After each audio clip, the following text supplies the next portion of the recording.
Keinginan Olga Syaputra kini hanya tinggal kenangan. Hampir setahun berjuang di rumah sakit Singapura, Olga akhirnya menyerah karena sakit meningitis yang ia derita. Dan selama itu pula, para sahabat memendam rindu mereka hingga pada akhirnya Olga meninggal dunia pada Jumat 27 Maret 2015 lalu.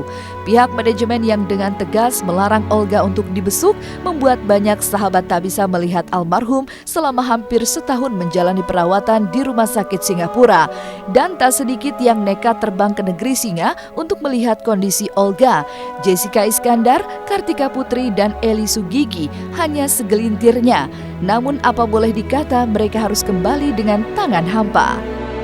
Aku sama Jessica sempat berangkat ke Singapura. Ya soal Olga gitu. Makanya kemarin sempat pas kita udah di rumah sakit, kita udah masuk ruang ICU, udah deket sama ruangannya Olga.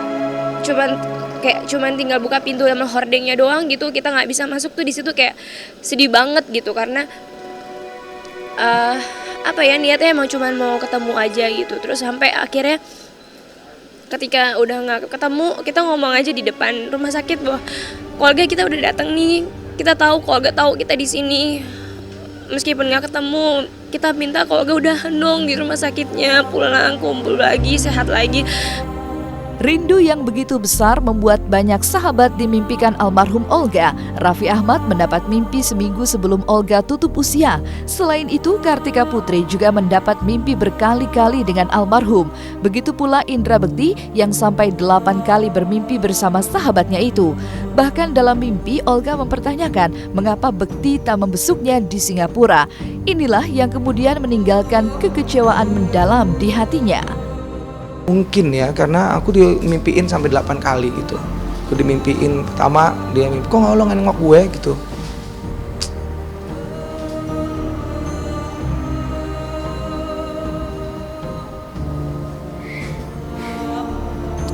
Ya, dia bilang gitu ya, kok lo nggak nengok gue gitu. Terus aku bilang, belum boleh gitu. Udah kita ketawa. Mimpi kedua, kita jalan-jalan. Terus aku berasa bahwa saat itu kayaknya tuh Olga bener-bener ada gitu. Terus kalau pas udah bangun, ini Olga masih sakit ini ya gitu. Terus makanya setiap habis mimpi aku minta, "Ma, aku mau nengok dong, Ma, aku udah dimimpiin nih gini gitu."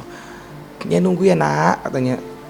Jessica juga datang kan udah nahan sekian lama juga untuk Kak jenguk, dan juga memang kita dimimpiin berkali-kali juga. Ada rasa kerinduan juga dari sahabat, pengen tahu seperti apa kondisinya Olga gitu. Cuman karena kemarin memang ya mau nggak mau kita harus mengerti kondisinya seperti itu. Dia happy gitu, dia selalu nunjukin ke kita tuh kalau dia tuh happy terus gitu. Jadi kayak gue balik nih gitu, suasana tuh hidup lagi, suasana yang tadinya hening dia balik lagi. Cuman kita yang kayak jaraknya jauh sama Olga. Terus kita bilang, Olga lama banget sih sakitnya, kita kangen nih sama Olga gitu. Lebih yang kayak gitu aja, pas bangun-bangun tiba-tiba gak ada. Banyak teman-teman juga kayak Indra Bekti semua ceritain soal dia. Tak bisa membesuk Olga, para sahabat juga dibingungkan dengan kepastian kabar sang komedian selama menjalani perawatan. Bagaimana kondisi pasti Olga hanya berhembus simpang siur. Dan ketika kepastian itu mereka terima, justru kabar duka yang menerpa bahwa Olga telah meninggal dunia.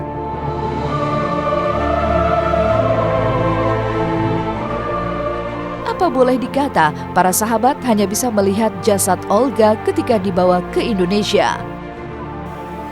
Gue kenapa bisa lihat sahabat cuma bentuk kerandanya waktu diangkat gitu. Gue pengen gue punya waktu hidup loh. Jadi sebagai sahabat kan gue pengen lihat sahabat gue dalam keadaan sakit, tapi gue bisa ngelihat cuman sahabat gue pada waktu digotong, dimasukin ke liang lahat. Jadi kayak ada apa gitu gue di hati gue nih, kayak ada, kok gue kurang banget sih sama sahabat gue nih gitu loh. Sedih banget gitu bahwa yang selama setahun ini yang pengen banget bisa ketemu gitu ya akhirnya aku nanti bisa ketemunya adalah mungkin melihat jasadnya aja gitu. Jadi ya benar, aku akhirnya ketemu Olga pada saat udah nggak ada, dan jasadnya aja gitu, jenazahnya aja yang aku bisa lihat. Dan Di situ aku pengen banget, pokoknya aku bertekad pada saat itu, pokoknya aku harus nunggu sampai jenazahnya datang. Aku mau mandiin dia, terus mau ikutin nguburin juga gitu. Jadi dan alhamdulillah kesampaian semua. Aku nunggu sampai akhirnya nunggu sampai ternyata seperti ya aku ketemunya udah Olga udah nggak ada gitu. Jadi ya mungkin itu untuk kebaikan Olga sendiri sih menurut manajernya. Hingga hari ke-6 sejak Olga meninggal dunia, pihak keluarga dan manajemen Olga masih menyimpan rapat apa yang membuat mereka tak mengizinkan para sahabat membesuk Olga di Singapura. Dan teka-teki bagaimana sesungguhnya kondisi Olga sebelum meninggal dunia juga masih menjadi misteri.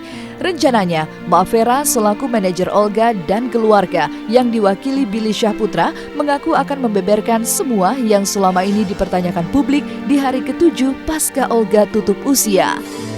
Sebelumnya Ma minta maaf atas nama Ma pribadi sama keluarga. Mungkin Ma bisa ngejelasin semuanya nanti pada saat Ma sama keluarganya Olga, sama keluarga almarhum, cukup sakit ngomong itu. Aku, Bang Billy, Bapak sama Ibu bisa ketemu sama teman-teman semua. Insya Allah itu di hari ke-7 Olga setelah tahlilan ya, 7 harinya Olga kita ketemu di rumah Duren Sawit. Ya, kita omongin apa yang kalian mau, apa yang kalian tunggu jawabannya. Nanti semua biar enak-enak ada keluarga. Nanti kan Emak udah janji katanya mau ngasih statement sama teman-teman wartawan bahwa mau cerita apa-apa ntar nanti dari manajemen sama Bang Billy, ntar Bang Billy cerita banyak ya. Dan nanti kan kalau misalkan nama di situ kan namanya Yoga, nanti kita manajemen lagi kita ngobrol lagi ya. Meski telah tiada, namun kebaikan Olga masih terus hidup di hati masyarakat Indonesia. Lantas, seperti apa Ira, orang tua Anissa Syafira, balita penderita meningitis, mengisahkan kebaikan Olga yang memberinya santunan paling sedikit 2 juta rupiah per bulan selama kurang lebih 2 tahun. Jangan kemana-mana, tetap di Was-Was.